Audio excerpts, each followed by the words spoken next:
So hello guys, तो इस weekly current affairs वाले वीडियो में जून महीने के तीसरे वाले हफ्ते का सेकंड वाला पार्ट हम कवर करने वाले हैं। तो चलिए बिना टाइम वेस्ट करे शुरू करते हैं। और हाँ, अगर आप में से इस वीडियो को कोई फर्स्ट टाइम देख रहा है तो आप लोगों को बता दूं, इन सभी क्वेश्चंस का क्विज बना करके आपकी क्रेक एग्जाम एप्लीकेशन पे मैंने अपलोड करवा दिया है, तो वहां जाकर के इनकी प्रैक्टिस जरूर से कर लेना। तो चलिए शुरू करते हैं। तो पहला प्रश्न आपसे पूछा जा रहा है कि बीसीसीआई लोकपाल का नाम बताइए जिनका कार्यकाल अभी 1 साल के लिए बढ़ा दिया गया। तो आंसर होगा डीके जैन। 1 साल कार्यकाल पूरा हो गया, टाइम पीरियड पूरा हो गया, लेकिन अभी सुप्रीम कोर्ट ने इनका कार्यकाल 1 साल के लिए आगे एक्सटेंड कर दिया है। तो आपको सिंपल से इनका नाम याद रखना है। क्या नाम है? डीके जैन। बाकी पिनाकी चंद्र घोष की बात करेंगे, ये आप जानते हो भारत के पहले लोकपाल थे, 2019 में बने थे। Narendra Batra international hockey federation के अध्यक्ष हैं, इनका भी अभी कार्यकाल 1 साल के लिए बढ़ाया गया था। और के वेणुगोपाल अटॉर्नी जनरल हैं ये, और अभी इनका भी कार्यकाल 1 साल के लिए बढ़ाया गया था। ये मैंने आपके लिए ऑप्शन ऐसे ही रखे हैं जिनके कार्यकाल अभी बढ़ाए गए हैं, तो याद रखने में आसानी रहेगी, आपको कोरिलेट करना आसान हो जाएगा, कहने का मतलब है। बाकी अगर बीसीसीआई की बात करेंगे तो स्थापना 1928 में हुई। बीसीसीआई मतलब होता है board of control for cricket in India, Bharat में क्रिकेट को कंट्रोल करता है। मुंबई में हेडक्वार्टर है वानखेड़ा स्टेडियम में, और इसके वर्तमान में अध्यक्ष कौन है? सौरव गांगुली हैं, 39 नंबर के हैं। सौरव गांगुली से एक पॉइंट और याद रखना, अभी टोक्यो ओलंपिक में भारत का गुडविल एम्बेसडर बनाया गया है। वैसे टोक्यो ओलंपिक तो इस साल नहीं हो रहे हैं, ये तो अगले साल शिफ्ट हो गए हैं। और सौरव गांगुली की ऑटोबायोग्राफी को क्या कहते हैं? A century is not enough. और बीसीसीआई के सचिव बने हैं जय शाह, अमित शाह के बेटे हैं। और बीसीसीआई अभी एक और कारण से न्यूज में था, इसने रोहित शर्मा को नॉमिनेट किया है 2020 के राजीव गांधी खेल रत्न पुरस्कार के लिए। फिर सस्टेनेबल गैस्ट्रोनॉमी डे हमने कब मनाया? तो आंसर होगा 18 जून को। इसे हर साल 18 जून को ही मनाया जाता है। अच्छा, ये गैस्ट्रोनॉमी मतलब क्या होता है? इसे हिंदी में कहते हैं पाक कला। सिंपल शब्दों में बात करें तो भोजन बनाने की कला को ही कहते हैं गैस्ट्रोनॉमी। तो दुनिया भर में टिकाऊ गैस्ट्रोनॉमी की भूमिका पर ध्यान केंद्रित करने के लिए इसे मनाया जाता है। और गैस्ट्रोनॉमी से आपको कुछ याद होगा, मैंने आपको बताया भी था, 2019 में यूनेस्को ने क्रिएटिव सिटीज नेटवर्क की एक लिस्ट जारी की थी, जिसमें भारत के 2 शहरों को शामिल किया था, एक तो मुंबई को और एक हैदराबाद को। हैदराबाद को तो गैस्ट्रोनॉमी के क्षेत्र में, और मुंबई को फिल्मों के लिए। फिर है, अब ये बहुत इंपॉर्टेंट क्वेश्चन आ गया कि भारत को कितने वर्षों के लिए संयुक्त राष्ट्र सुरक्षा परिषद यूनाइटेड नेशन सिक्योरिटी काउंसिल के गैर स्थायी सदस्य के रूप में चुना गया? आंसर होगा, पहले तो याद रखो, 2 साल के लिए। गैर स्थायी सदस्य मतलब नॉन परमानेंट मेंबर बन गया है ये इसका। और ये पहली या दूसरी बार नहीं, 8वीं बार इसका मेंबर बनाए, ये भी आप याद रखना। एक्चुअली यूनाइटेड नेशन में 5 तो परमानेंट मेंबर होते हैं और 10 नॉन परमानेंट मेंबर होते हैं। तो ये जो 10 नॉन परमानेंट मेंबर है ना, ये हर 2-2 साल में बदलते रहते हैं। तो इन्हीं 10 अस्थायी सदस्यों में भारत ने इस बार सीट जीत ली है। भारत के साथ आयरलैंड, मैक्सिको और नॉर्वे को भी चुना गया है। तो आप तो भारत का याद रखना। अच्छा, यहां से अगर आपसे पूछ लिया जाए कि भारत के पास यूनाइटेड नेशन सिक्योरिटी काउंसिल की अध्यक्षता किस महीने में रहेगी, तो अगस्त 2021 में। देखो, इसका ये 2 साल का कार्यकाल तो 1 जनवरी 2021 से शुरू हो जाएगा। लेकिन होता क्या है, यूनाइटेड नेशन सिक्योरिटी काउंसिल के अध्यक्ष पद जो है ना, वो हर महीने किसी एक देश के पास होते हैं। इसके टोटल 15 मेंबर हो गए, तो हर महीने इसकी अध्यक्षता किसी न किसी एक देश के पास रहेगी। तो भारत के पास इसकी अध्यक्षता आएगी अगस्त 2021 में। 2022 में भी आएगी 1 महीने के लिए। तो बस ये मैं ऐसे ही बता रहा हूं, आपको ध्यान रहे। अच्छा, भारत अभी और किस कारण से न्यूज में था? अभी आपको याद होगा, भारत इलेक्ट्रिक ओवरहेड लाइन पर डबल स्टेक ट्रेन का संचालन करने वाला दुनिया का पहला देश बना है। उसके अलावा अभी भारत ने अपना पहला देशव्यापी गैस ट्रेडिंग प्लेटफॉर्म IGX नाम से लॉन्च किया था। फिर अभी किस इंश्योरेंस कंपनी ने ड्रोन मालिकों के लिए पे एज यू फ्लाई इंश्योरेंस को लॉन्च किया है? तो आंसर होगा HDFC एर्गो। तो अभी HDFC Ergo general insurance company ने भारत के ड्रोन मालिकों के लिए भारत का पहला पे एज यू फ्लाई नाम से इंश्योरेंस लॉन्च किया है। और इसके लिए उसने यूनाइटेड किंगडम की ट्रोपोगो स्टार्टअप के साथ समझौता किया है। अब एक्चुअली में ये है क्या?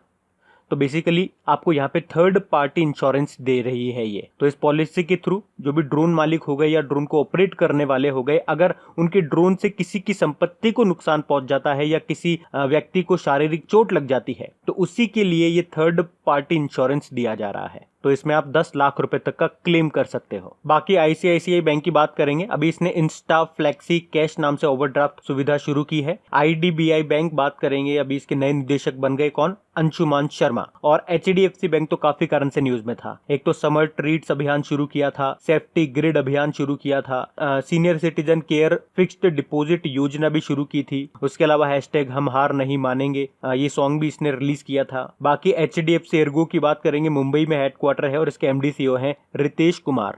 फिर है वर्ल्ड इकोनॉमिक फोरम की 2020 टेक्नोलॉजी पायनियर्स की सूची में कितने भारतीय कंपनियों को शामिल किया गया है, तो आंसर होगा 2 को। अब ये 2 इंडियन कंपनी कौन कौन सी है, एक तो है जेस्ट मनी और एक है स्टीलैप, STELLAPPS, स्टीलैप। ये जो जेस्ट मनी है ये आर्टिफिशियल बेस्ड एक डिजिटल प्लेटफॉर्म है जो लोगों को किफायती लोन सुविधा देती है।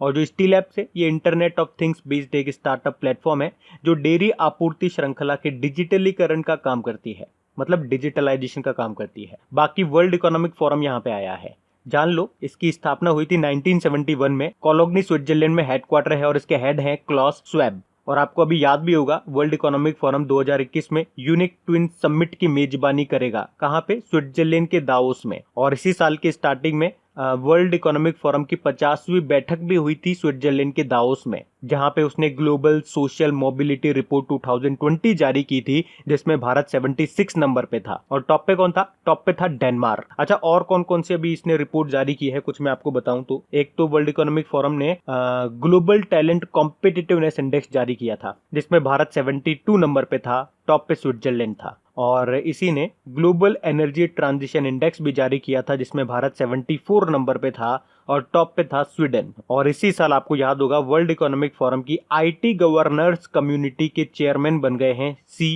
विजय कुमार।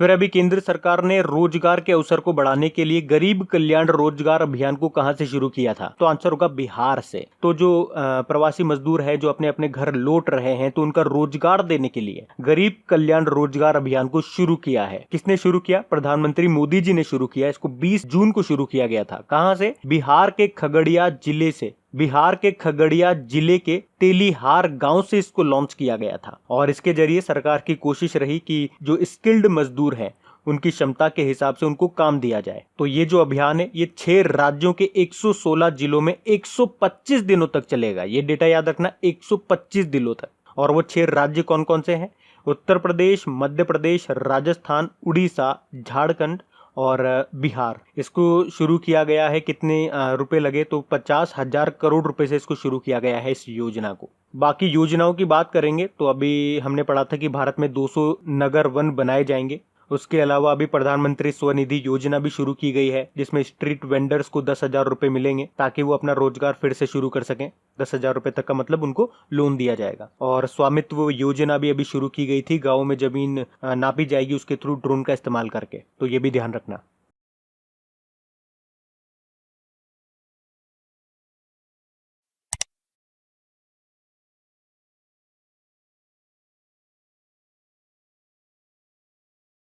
फिर अभी मारुति ने किस बैंक के साथ मिलकर के फ्लेक्सिबल फाइनेंसिंग स्कीम शुरू की है, तो आंसर होगा करूर वैश्य बैंक के साथ। अब इसमें होगा क्या, तो अगर आप मारुति की कार लेने जाते हो तो उसकी जो ऑन रोड प्राइस होती है उतने का आपको लोन दिया जाएगा। नहीं तो वैसे जनरली होता क्या, आप कार लेने जाते हो तो आपको कुछ तो डाउन पेमेंट देना पड़ता है, उसके बाद जो बाकी अमाउंट होता है उसका आपको लोन मिल जाता है। लेकिन यहाँ पे क्या कह रहे हैं ये कि आप कार लेने आओ, उसकी जो ऑन रोड प्राइस होगी उतने का ही आपको लोन मिल जाएगा। आपको 1 रुपया भी देने की जरूरत नहीं है, सारा के सारा का लोन उठा लो आप, बस गाड़ी ले जाओ आप। क्योंकि अभी आप देख रहे हो मंदी छा रही है, तो कार कंपनी वाले चाह रहे हैं कि कारें बिके तो पैसा आए, तो ये सब चीजें उसी के लिए करी जा रही है, लोगों को लुभाने के लिए। और साथ में इसमें 6 माह के लिए ईएमआई में छूट भी दी जाएगी आपको। बाकी मारुति सुजुकी की बात करेंगे, नई दिल्ली में हेडक्वार्टर है और इसके कुछ समय पहले नए सीईओ बने थे केनिची आयुकावा। और करूर वैश्य बैंक का हेडक्वार्टर कहां पर है, करूर में है। करूर आपके तमिलनाडु में पड़ता है। इसके सीईओ का नाम है PR शेषाद्री। और आपको याद भी होगा करूर वैश्य बैंक ने ही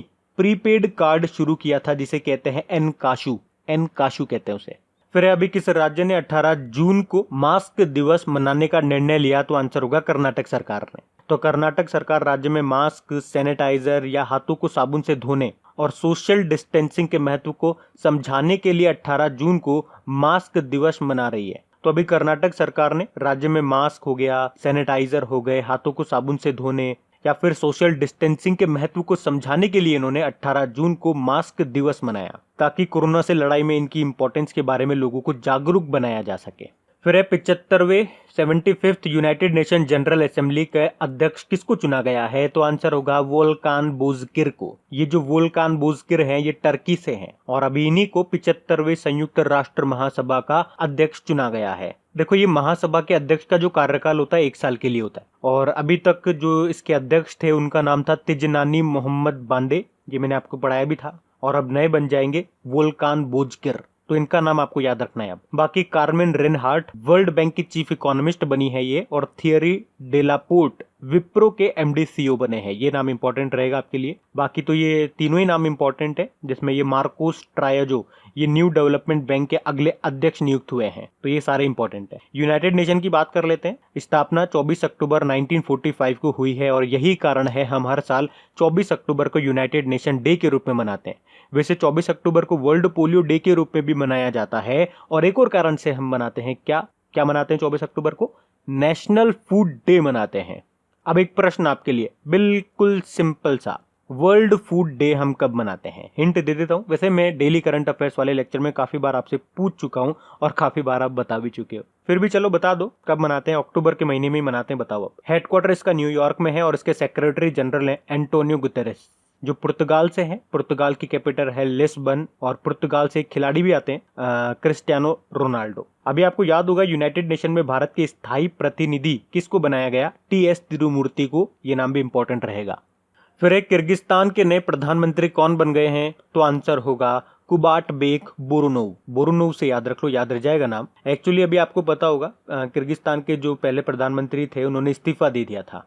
उनका नाम क्या था जिन्होंने इस्तीफा दिया? उनका थोड़ा टिपिकल नाम था मुखमल्दकली अबिलगाजीयेव, लेकिन अब तो वो चले गए, तो नए का आपको नाम याद रखना है। क्या नाम है? बोरोनोव, कुबाटबेक बोरोनोव। बाकी मुस्तफा अल कदीमी इराक के नए प्रधानमंत्री बने हैं। जोरान मिल्नोविच क्रोएशिया के राष्ट्रपति बने और रॉबर्ट अबेला माल्टा के नए प्रधानमंत्री बने। किर्गिस्तान की बात कर लेते हैं तो 2 पॉइंट आप याद रख लो। इसका कैपिटल है बिश्केक, करेंसी है किर्गिस्तानी सोम। प्रेसिडेंट का नाम बता सकते हो क्या? सोरोनबाई जीनबेकोव। सोरोनबाई जीनबेकोव यहाँ के प्रेसिडेंट है। अच्छा, बुक वाला क्वेश्चन आ गया और इम्पोर्टेंट मार्क कर लो, एग्जाम में आएगा आपके। क्या है भैया कि क्लारा एंड द सन उपन्यास और नॉवेल को किसने लिखा है? तो आंसर होगा काजुओ इशिगुरु ने लिखा है। और काजुओ इशिगुरु के कारण ये प्रश्न इंपॉर्टेंट हो जाता है। 2017 में साहित्य का नोबेल पुरस्कार मिला था इनको और इन्होंने ही ये इनका नॉवेल लिखा है। क्या नाम है? क्लारा एंड द सन। लेकिन अभी इसको लॉन्च नहीं किया जाएगा, इसे अगले साल मार्च में लॉन्च किया जाएगा। बाकी कभी भी लॉन्च किया जाए आपके एग्जाम में तो ये आएगा ही आएगा। अच्छा देखो, लिटरेचर का नोबेल पुरस्कार की बात आती है तो एक और इंपॉर्टेंट प्रश्न बनेगा आपके लिए। 2019 का लिटरेचर का नोबेल पुरस्कार किसने जीता? भाई 2020 का तो अभी दिया नहीं गया है, तो 2019 का आपको याद होना चाहिए। अगर आप कंपटीशन की तैयारी कर रहे हैं तो ये नोबेल पुरस्कार वाले टॉपिक्स आपके क्लियर होने चाहिए कि किस फील्ड में किसको मिला है। कुछ भी हो आपको पता होना चाहिए, यहाँ से प्रश्न बनते हैं। तो लिटरेचर का भी याद रख लो किसको मिला था? पीटर हैंडके को मिला था। बाकी दिनयर पटेल, अभी इन्होंने दादा भाई नौरोजी की बायोग्राफी लिखी है जिसका नाम है Naoroji pioneer of Indian nationalism. Megha Majumdar ने एक नॉवल लिखा है जिसका नाम है अ बर्निंग। और जेके रोलिंग आप जानते ही होंगे इनको, तो हैरी पॉटर सीरीज लिखी है इन्होंने और अभी इन्होंने नई बुक लिखी है जिसका नाम है द इकाबोग। फिर अभी किसने अफोर्डेबल हाउसिंग लोन योजना जिसको बोला जा रहा है सरल, इसको शुरू किया है? तो आंसर होगा आईसीआईसीआई होम फाइनेंस ने। तो अभी आईसीआईसीआई होम फाइनेंस कंपनी ने शहरी और ग्रामीण क्षेत्रों के लिए किफायती होम लोन स्कीम सरल को शुरू किया है। मतलब इस योजना का लाभ उन सभी लोगों को मिलेगा जिनकी ईयरली इनकम 6 लाख रुपए या उससे कम है। तो इसमें लोन आपको 35 लाख रुपए तक का मिल सकता है और आपकी जो ब्याज दर रहेगी, इंटरेस्ट रेट 7.98% रहेगी और जो लोन का टाइम पीरियड रहेगा चुकाने का वो 20 साल का रहेगा मैक्सिमम। बाकी एयरटेल पेमेंट बैंक ने अभी क्या किया था? एमएसएमईज के लिए सुरक्षा सैलरी अकाउंट सेवा शुरू की थी और इंडसइंड बैंक ने मोबाइल पर करंट अकाउंट खोलने की सुविधा देने वाला पहला बैंक बना था ये। और कोटक महिंद्रा बैंक ये वीडियो केवाईसी की सुविधा देने वाला पहला बैंक बना है सैलरी अकाउंट्स के लिए। अभी हम आगे एक प्रश्न पढ़ेंगे जिसमें हम पढ़ेंगे वीडियो केवाईसी सुविधा शुरू कर दी है आईसीआईसीआई बैंक ने, लेकिन दोनों में अंतर क्या है वो मैं आपको आगे ही बताऊंगा कि वीडियो केवाईसी को शुरू करने वाला पहला बैंक कौन सा है, कोटक महिंद्रा है या आईसीआईसीआई बैंक है। इसमें कंफ्यूजन हो सकता है, वो हम आगे क्लियर करेंगे। बाकी अभी आईसीआईसीआई होम फाइनेंस की बात करेंगे तो मुंबई में हेडक्वार्टर है, इसके अध्यक्ष हैं अनूप बागची, एमडी सीईओ है अनिरुद्ध कमानी।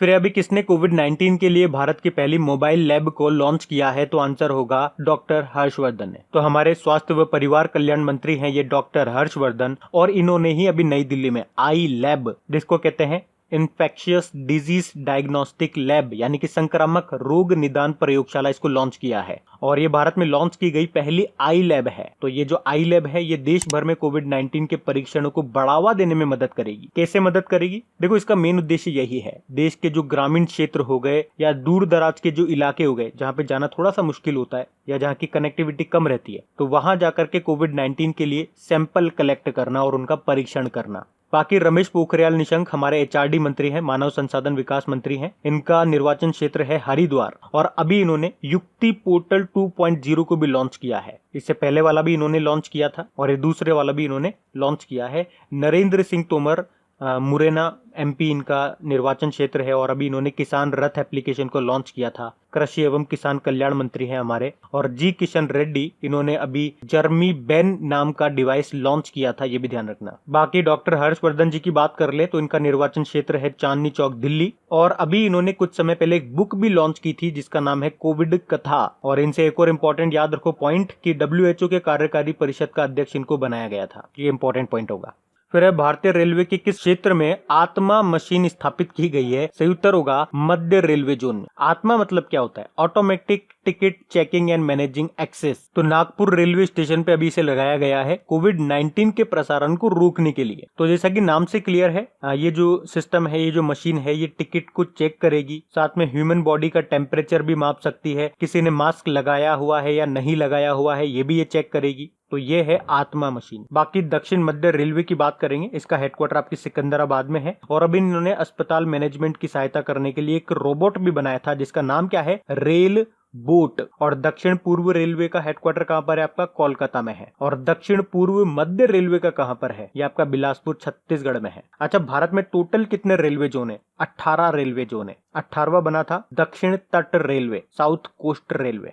फिर है विश्व सिकल सेल दिवस कब मनाया गया? तो आंसर होगा 19 जून को। हर साल 19 जून को ही मनाते हैं, और इसको मनाने का उद्देश्य क्या है? लोगों को इस रोग के बारे में जागरूक करना। पहली बार इसे 2009 में मनाया गया था। बेसिकली ये एक वंशानुगत समस्या है। नॉर्मली होता क्या है, जो हमारी आरबीसी होती है, रेड ब्लड सेल, वो गोल होती है और उनका जो टाइम पीरियड जीवन काल होता है वो 120 दिन का होता है। पर सिकल सेल रोगी में जो ये आरबीसी है, इसका आकार गोल नहीं होता है, डिस्क की तरह होता है, हंसिए की तरह का होता है, और ये काफी सख्त हो जाती है, और इसका जो जीवन काल है मात्र 10 या 20 दिन का रह जाता है। तो सिंपल सा याद रखो, विश्व सिकल सेल दिवस हम कब मनाते हैं? 19 जून को मनाते हैं।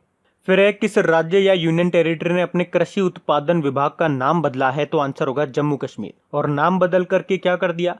कृषि उत्पादन एवं किसान कल्याण विभाग। और नाम बदलने की बारी है तो अभी आपको याद होगा, महाराष्ट्र सरकार ने भी अपने पर्यावरण मंत्रालय का नाम बदल लिया, और बदल करके क्या कर लिया? पर्यावरण व जलवायु परिवर्तन विभाग। तो ये भी याद रखना। और जम्मू कश्मीर से एक इंपॉर्टेंट पॉइंट कि इसके पहले लेफ्टिनेंट गवर्नर का नाम, ये आपको याद होना चाहिए, क्या नाम है? गिरीश चंद्र मुर्मू।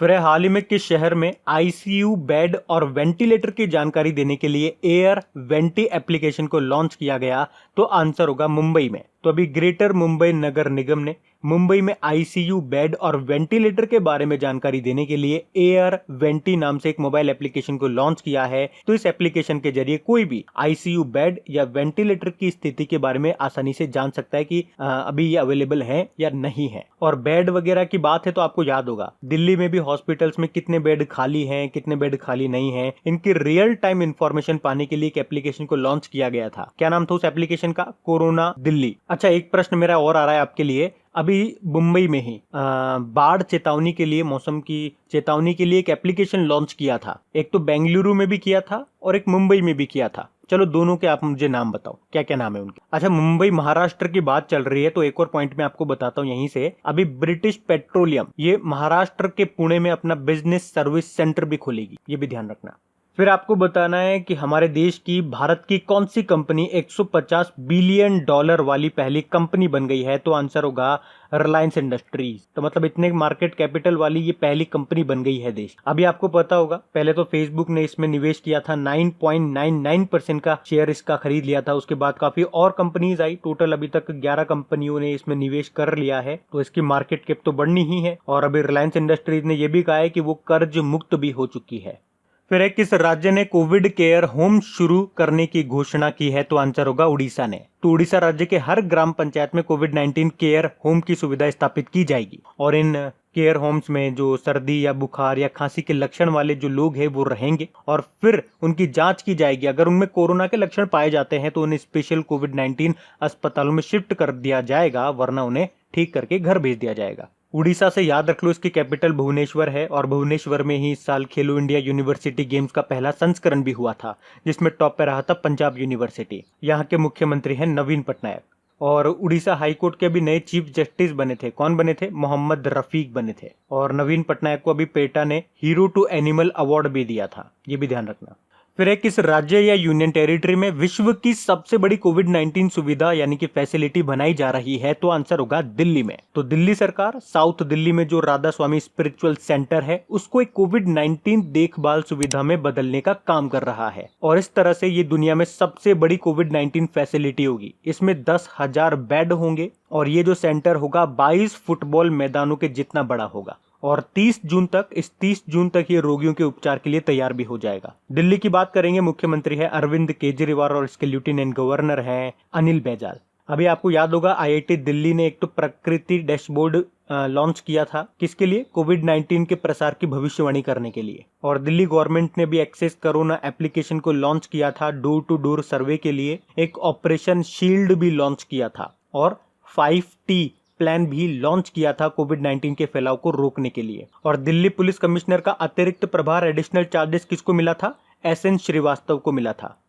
फिर अभी विश्व शरणार्थी दिवस वर्ल्ड रेफ्यूजी डे कब मनाया गया? तो आंसर होगा 20 जून को। हर साल 20 जून को ही मनाते हैं ये वर्ल्ड रेफ्यूजी डे और इसे मनाने का उद्देश्य क्या है कि दुनिया को याद दिलाना कि भैया शरणार्थी के साथ साथ हर कोई समाज के प्रति योगदान करने में सक्षम है। और इसकी थीम आपके लिए सबसे इंपॉर्टेंट रहेगी एवरी एक्शन काउंट्स। क्या है थीम? Every action counts.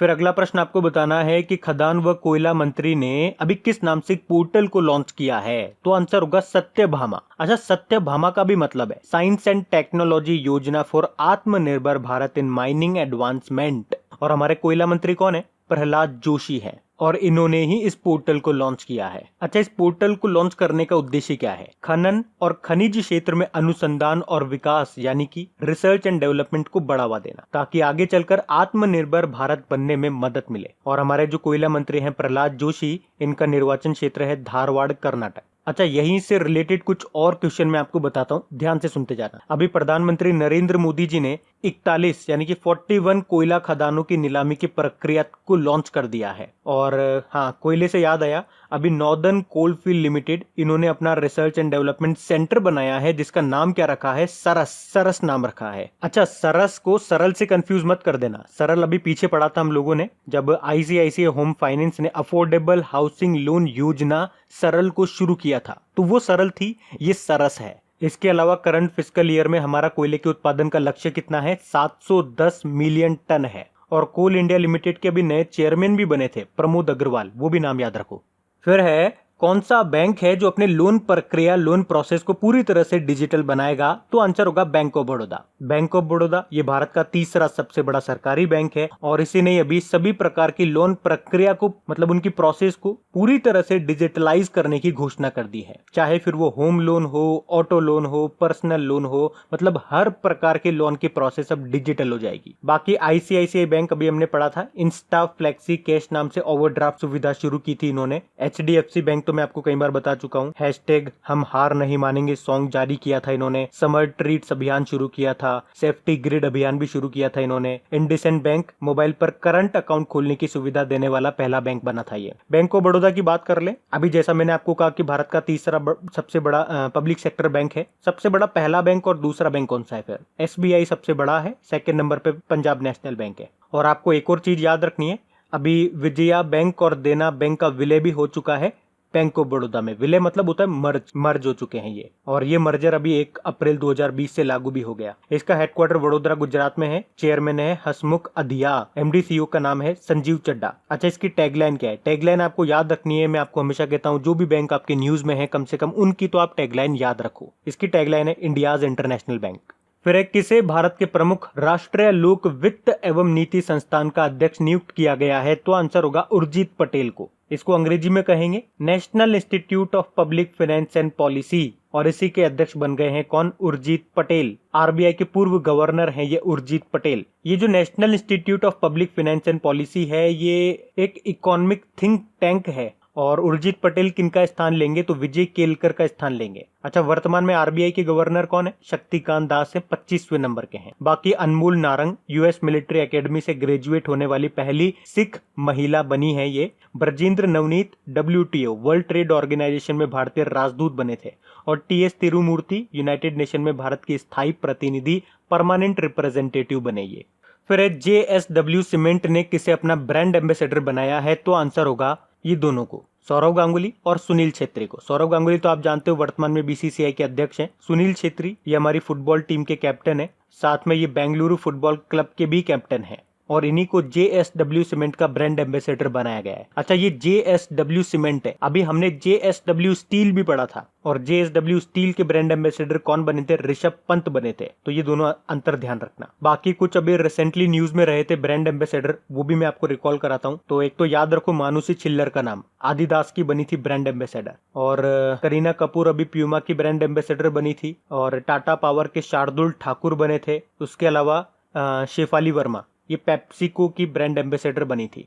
फिर है आवास व शहरी मामलों के मंत्रालय ने अभी प्रधानमंत्री स्ट्रीट वेंडर आत्मनिर्भर निधि योजना के लिए किसके साथ समझौता किया? तो आंसर होगा सिडबी के साथ। और प्रधानमंत्री स्वनिधि योजना में आपको बता चुका हूं क्या है ये, कि इसके अंतर्गत जो स्ट्रीट वेंडर्स हैं, मतलब जो सड़क के किनारे जो छोटे मोटे ठेले वगैरह लगाते हैं, दुकान वगैरह लगाते हैं, उन्हें 10,000 रुपए का लोन दिया जाएगा ताकि वो अपना काम फिर से शुरू कर सकें। तो अभी इसी के लिए सिडबी के साथ समझौता किया है ताकि इस योजना के तहत स्ट्रीट वेंडर्स को लोन प्रोवाइड कराया जा सके। अच्छा, हमारे आवास व शहरी विकास मंत्री कौन है? हरदीप सिंह पुरी है। सिडबी की बात कर लेते हैं। सिडबी स्थापना 1990 में हुई थी, हेडक्वार्टर लखनऊ यूपी में है, और इसके अध्यक्ष है मोहम्मद मुस्तफा। अभी इसमें एक नया अपॉइंटमेंट भी हमने देखा था, नए डायरेक्टर बने इसके, देवेंद्र कुमार सिंह। और अभी सिडबी ने उत्तर प्रदेश के साथ मिलकर के एक स्टार्टअप फंड भी बनाया है। उसके अलावा अभी अप्रैल की बात है, सिडबी ने MSMEs को आपातकालीन ऋण मुहैया कराने के लिए सेफ प्लस योजना भी शुरू की थी। यहाँ पे सेफ का मतलब होता है SIDBI assistance to facilitate emergency. इसके अलावा अभी सिडबी ने स्वावलंबन एक्सप्रेस को भी शुरू किया था नए बिजनेसेस को प्रमोट करने के लिए। तो इन सब कारण से अभी सिडबी भी न्यूज में था, ये भी ध्यान रखना। फिर है ऑटिस्टिक प्राइड डे 2020, ये कब मनाया गया? तो आंसर होगा 18 जून को। देखो, ऑटिज्म के बारे में मैं आपको पहले भी बता चुका हूँ, एक तरह का मानसिक रोग होता है ये। इसमें मस्तिष्क का डेवलपमेंट विकास नहीं हो पाता है और व्यक्ति इसमें अपने में ही खोया रहता है। और ये जो ऑटिस्टिक प्राइड डे है ये हम इसलिए मनाते हैं ताकि जिन्हें ऑटिज्म है वो अपने आप को किसी से कम न समझें। एक ऑटिज्म से रिलेटेड एक और क्वेश्चन हमने पढ़ा था, वर्ल्ड ऑटिज्म अवेयरनेस डे, वो भी याद रखना, वो 2 अप्रैल को है, और उसकी थीम क्या थी? The transition to adulthood. और ऑटिस्टिक प्राइड डे कब मना रहे हैं? 18 जून को मना रहे हैं। तो ये दोनों याद रखना साथ में। वैसे 18 जून को आपको बता दूं, मणिपुर में 19वें महान जून विद्रोह दिवस के रूप में भी मनाया गया था, क्योंकि मणिपुर में जून 2001 में मणिपुर की क्षेत्रीय अखंडता की रक्षा करते हुए 18 लोगों ने अपनी जान दे दी थी। इसीलिए मणिपुर में 18 जून को इस बार मनाया गया 19वां महान जून विद्रोह दिवस। फिर अगला प्रश्न ये हमारा अवार्ड से है और बहुत ही ज्यादा इंपॉर्टेंट है, ये भी मार्क कर लो, ये भी एग्जाम में आएगा, कि किसने जर्मनी का प्रतिष्ठित शांति पुरस्कार जीता है? तो आंसर होगा अमर्त्य सेन ने। तो अभी जर्मन बुक ट्रेड ने भारतीय अर्थशास्त्री अमर्त्य सेन को 2020 के शांति पुरस्कार के लिए चुना है, और इन्हें विश्व भर में फैले सामाजिक अन्याय को उजागर करने के उनके कामों के लिए ये सम्मान मिला है। और याद रखना, ये सम्मान पाने वाले ये दूसरे भारतीय हैं, इसीलिए ये प्रश्न भी इंपॉर्टेंट होगा। अच्छा, अगर ये दूसरे हैं तो आपके माइंड में जरूर आया होगा कि पहले कौन थे? तो पहले थे भारत के पूर्व राष्ट्रपति डॉक्टर सर्वपल्ली राधाकृष्णन, उनको ये सम्मान मिल चुका है। अच्छा, अमर्त्य सेन से आपको क्या याद आता है? देखो, 1998 में अर्थशास्त्र का नोबेल पुरस्कार मिला था इनको। उसके अलावा इनके एक साल बाद ही 1999 में भारत का सर्वोच्च नागरिक सम्मान जिसे कहते हैं भारत रत्न, वो भी इनको मिल चुका है। और इनसे रिलेटेड आपको 2 क्वेश्चन और बताता हूं जो पिछले साल न्यूज में थे। एक तो असमानता पर अध्ययन के लिए लंदन स्कूल ऑफ इकोनॉमिक्स ने अमर्त्य सेन चेयर यानी कि अध्ययन पीठ की स्थापना की थी। उसके अलावा पिछले साल ही इन्हें ऑक्सफोर्ड यूनिवर्सिटी के बोर्डले पदक से भी सम्मानित किया गया था। तो इस कारण से ये पिछले साल भी न्यूज में थे। बाकी ये जो आपको ऑप्शन दिख रहे हैं ये भी इंपॉर्टेंट है। रतन लाल का नाम तो बहुत इंपॉर्टेंट है। विश्व खाद्य पुरस्कार 2020 जीता था इन्होंने। Shobha Shekhar medal of order of Australia इन्होंने जीता था। और Javed Akhtar Richard Dawkins award जीतने वाले पहले भारतीय बने ये। तो भैया ये क्वेश्चन पूरा ही बारूद का गोला है, सारे के सारे पॉइंट इंपॉर्टेंट है, याद रखना। फिर आपको बताना है BMW ग्रुप इंडिया के अध्यक्ष के रूप में किसे नियुक्त किया गया, तो आंसर होगा विक्रम पावह को। तो अभी विक्रम पावह को BMW इंडिया के प्रेसिडेंट के रूप में नियुक्त किया गया है। साथ में ये BMW ग्रुप ऑस्ट्रेलिया और न्यूजीलैंड के CEO भी बने रहेंगे। आपको BMW ग्रुप इंडिया से कुछ याद आया होगा, अप्रैल की बात है, BMW ग्रुप इंडिया के जो प्रेसिडेंट और CEO थे रुद्र तेज सिंह, उनका निधन हो गया था। बाकी संदीप प्रधान स्पोर्ट्स अथॉरिटी ऑफ इंडिया के अध्यक्ष हैं ये, और अभी इनका कार्यकाल 2 साल के लिए बढ़ा दिया गया। Dilip Oman steel authority of India के अध्यक्ष बने हैं ये, और गोविंद राजुलु चिंटला नाबार्ड के अध्यक्ष बने हैं। और ये BMW जो है ये किस देश की कंपनी है, ये जर्मन है, जर्मनी की। उसके अलावा ऑडी जो है वो भी आपकी जर्मनी की है। फेरारी वो आपकी इटली की है। फिर अभी किस राज्य सरकार ने ऑनलाइन कक्षाओं पर प्रतिबंध लगा दिया है, तो आंसर होगा मध्य प्रदेश सरकार ने। मतलब कक्षा 5वीं तक के सभी ऑनलाइन क्लासेस पर प्रतिबंध लगाया गया है। उसके अलावा कक्षा 6 से लेकर 8 तक के लिए टाइम फिक्स कर दिया गया कि इतने टाइम तक ही आपको ऑनलाइन क्लासेस चलानी है। और इसका कारण क्या बताया कि कई ऐसे परिवार हैं, कई ऐसे स्टूडेंट्स हैं जिनके पास डिजिटल डिवाइस नहीं है या फिर डेटा रिचार्ज की सुविधा उपलब्ध नहीं है, और इसकी वजह से उन्हें पढ़ाई का नुकसान हो रहा है। इसके अलावा भी कई पेरेंट्स की शिकायतें आ रही है, और इसी कारण से ये फैसला लिया गया। और इससे पहले हम लोगों ने पढ़ा भी था कि कर्नाटक सरकार ने भी कक्षा 5वीं तक की ऑनलाइन क्लासेस पर बैन लगा दिया था, और अब सरकार ने। तो गाइज ये लीजिए, इस वीडियो में हमारा साथ केवल यहीं तक था। और प्लीज एक बार फिर से रिक्वेस्ट कर रहा हूँ, याद दिला रहा हूँ, अगर भूल गए हैं तो प्लीज वीडियो को लाइक जरूर कर दीजिए। एक टच आपको करना है, मैं घंटों की मेहनत आप लोगों के लिए कर रहा हूं, और एक छोटी सी रिक्वेस्ट आपसे कर रहा हूं, सिर्फ मोबाइल पे एक टच आपको करना है लाइक बटन दबाने के लिए। और अपने दोस्तों के साथ में प्लीज वीडियो को शेयर जरूर किया कीजिए। व्यूज नहीं बढ़ रहे हैं तो कैसे मुझे हौसला मिलेगा आप लोगों के लिए और मेहनत करने के लिए। कोई भी अच्छा काम करने के लिए, मेहनत करने के लिए अंदर से एक आवाज आनी चाहिए। तो वो अंदर से आवाज कहां से आएगी अगर आप लोग सपोर्ट नहीं करोगे? तो मैं किसके लिए कर रहा हूं? आप ही लोगों के लिए। और आप ही लोगों का साथ नहीं रहेगा तो कैसे काम होगा बताइए? तो प्लीज आप लोगों से रिक्वेस्ट है, कम से कम इसे अपने दोस्तों के साथ में तो शेयर कर सकते हो, अपने दोस्तों से तो रिक्वेस्ट कर सकते हो कि भाई एक बार जाकर के विजिट करो, डेफिनेटली आपको पसंद आएगा। तो उम्मीद करूंगा आप लोग मुझे निराश नहीं करेंगे, और इसकी क्विज वगैरह भी लगा लेना, प्रैक्टिस कर लेना इसकी। Thank you guys.